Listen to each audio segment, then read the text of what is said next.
हार एक्सेप्ट कर ली, शिकस्त एक्सेप्ट कर ली, आप फेल्यूर को आपने एक्सेप्ट कर लिया। तो शिकस्त को जो है मकसद से हट जाना, ये भी आपने यूं समझे कि आपने एक्सेप्ट कर लिए शिकस्त मानना। इसके लिए एक स्टोरी बताता हूँ। केरली नाम के एक इटली का शख्स रहने वाला था। केरली उसका नाम था, हंगेरियन आर्मी में था। उसकी स्टोरी बहुत इंटरेस्टिंग है और बहुत जबरदस्त है उसकी जिंदगी में। जैसे मैं आपको बताना चाहूंगा कि वो जो है हार उसकी जिंदगी के अंदर जो है फेल्यूर लफ्ज, फेल्यूर वर्ड उसकी लाइफ के अंदर इंटर था ही नहीं। उसके अंदर फेल्यूर नाम, उसकी डिक्शनरी के अंदर फेल्यूर वर्ड था ही नहीं। उसका मकसद, एम ऑफ लाइफ था, राइट हैंड है, इसको मैंने बेस्ट शूटिंग हैंड बनाना है अपनी कंट्री का। तो उसने ये मकसद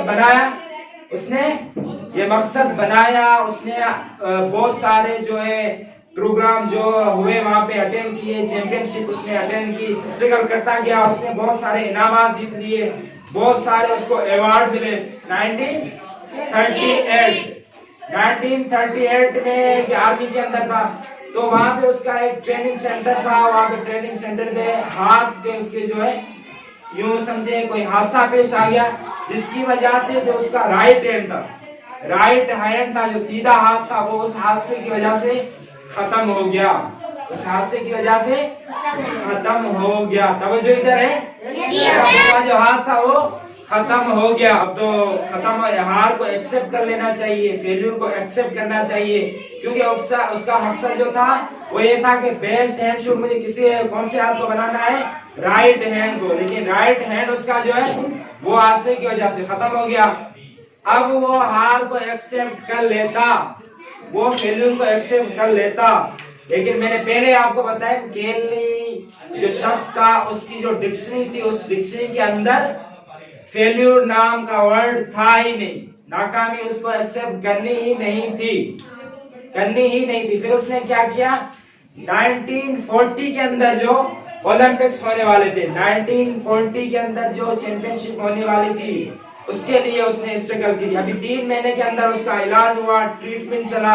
3 महीने के बाद वो आ गया वापस। अभी क्योंकि राइट हैंड तो उसका खत्म हो गया। अभी उसके बाद क्या था, लेफ्ट हैंड अभी तक बाकी था। हम क्या होते हैं, हम अगर मकसद में हार जाते हैं कि हमारे पास ये नहीं है, वो नहीं है, हम गरीब हैं, हम एजुकेशन में निकल नहीं सकते, हम आगे जॉब हासिल नहीं कर सकते, हम बिजनेसमैन नहीं बन सकते, ठीक है, हम जल्दी एक्सेप्ट कर लेते। एक का मकसद था भाई मुझे 5 के अंदर क्लास के अंदर फर्स्ट पोजीशन हासिल करनी थी।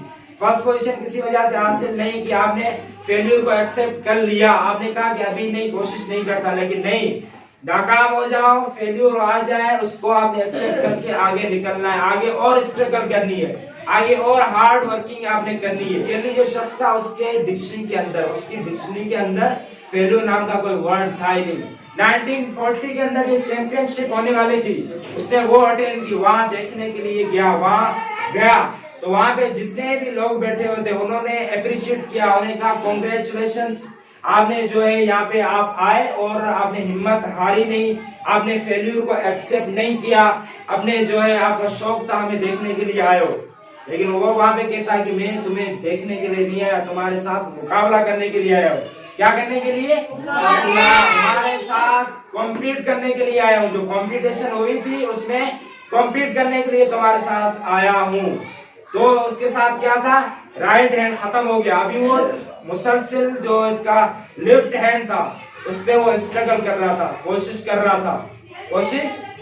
था, करते करते फिर 1940 के अंदर जो ओलंपिक्स हुई उस पे कॉम्पीट होता है, मुकाबला होता है, जवान जो है वो नौजवान वो हिस्सा लेते हैं, वो पार्टिसिपेट उसके अंदर करते हैं। लेकिन जीत किसकी होती है? जो केरली था वो जीतता है। उसके बाद रुके या नहीं, हम जैसे होते हैं एक चीज के अंदर कामयाब हो गए, पेपर में फेल हो गए, पार्टिसिपेट किया प्रोग्राम के अंदर जो है स्पीच कॉम्पिटिशन के अंदर पार्टिसिपेट किया, उसमें फर्स्ट पोजीशन हासिल कर ली। लोगों ने कहा वाह कांग्रेचुलेशन, एप्रिशिएट करते जाके। हम क्या है, थोड़ी एप्रिशिएट की वजह से हमने देखा फिर बैठ गए, नहीं, एक मुकाबला किया, जीत गए, फिर आगे की तरफ एक पोइट्री है, एक छोटी सी शायरी है, वो कहती है पहली सीढ़ी पर रख कदम, पहली सीढ़ी पर कदम रख, आखिरी पर रख नजर, पहली सीढ़ी पर रख कदम, आखिरी पर रख नजर, मंजिलों की जुस्तजू में राय का एक पल न हो। फिर आगे गया, फिर 1940 के अंदर एक ओलंपिक्स हुआ, फिर उसने वहां पे कॉम्पीट किया, मुकाबला किया, फिर उसने किससे जीता, राइट जो उसका लेफ्ट हैंड था, मुकाबला किया, फिर वो जीत गया। लेकिन उससे बड़े बड़े नौजवान थे वहां पे जो कॉम्पीट कर रहे थे, मुकाबला कर रहे थे, लेकिन वो जो पहले राइट हैंड वाला था वो हाथ चला गया, लेकिन उसने हार नहीं मानी, हार को एक्सेप्ट नहीं किया। उसके बाद जो नहीं था उस पे उसने वावेला नहीं किया। जैसे हम कहते हैं हमारे पास कुछ भी नहीं, आप पढ़ नहीं सकते, आगे बढ़ नहीं सकते, कैसे नाकाम हो जाएंगे, आगे कैसे बढ़ेंगे, स्पीच हमें करना नहीं आती, हमें डर लगता है। तो केली ने ये नहीं देखा कि मेरा राइट हैंड चला गया, उसने देखा उस पर जो उसके पास था, उसके बाद क्या था, लेफ्ट हैंड था। तो लेफ्ट हैंड को उसने कोशिश की, स्ट्रगल की, उसको सही तरीके से तरतीब दी, उसको बनाया, फिर उससे कॉम्पीट किया। लगातार केली शख्स का जो शख्स है उसने कोशिश की, स्ट्रगल की, और दोनों ओलंपिक्स में जीते। केली विनर कौन था, केली। बात समझ में आई? तो ये कभी भी हार नहीं मानी, कभी भी हार नहीं मानी। आहिस्ता आहिस्ता चलते जाओ, पहले भागो, अगर भाग नहीं सकते तो चलो, चल नहीं सकते तो आहिस्ता आहिस्ता चलते जाओ, लेकिन रुकना नहीं है, रुकना नहीं है, रुकना नहीं है, रुकना नहीं। आप रुक गए तो आप समझो आपने फेल्यूर को एक्सेप्ट कर लिया, आपने नाकामी को कबूल कर लिया। जब आप रुक गए, फेल्यूर बन गए, फिर आप बढ़ नहीं सको। इसलिए चलते रहना है, आहिस्ता आहिस्ता, थोड़ा थोड़ा सा सीखते चलते रहना है। तो लाइफ के अंदर मुश्किलात भी आएंगी, लाइफ के अंदर क्या होंगे, खुशियां भी आएंगी, हैप्पीनेस भी आएंगी, गम भी आएंगे, बीमारी भी आएगी, सेहत भी होगी, सारी चीजें होंगी, उसको आपने एक्सेप्ट करना।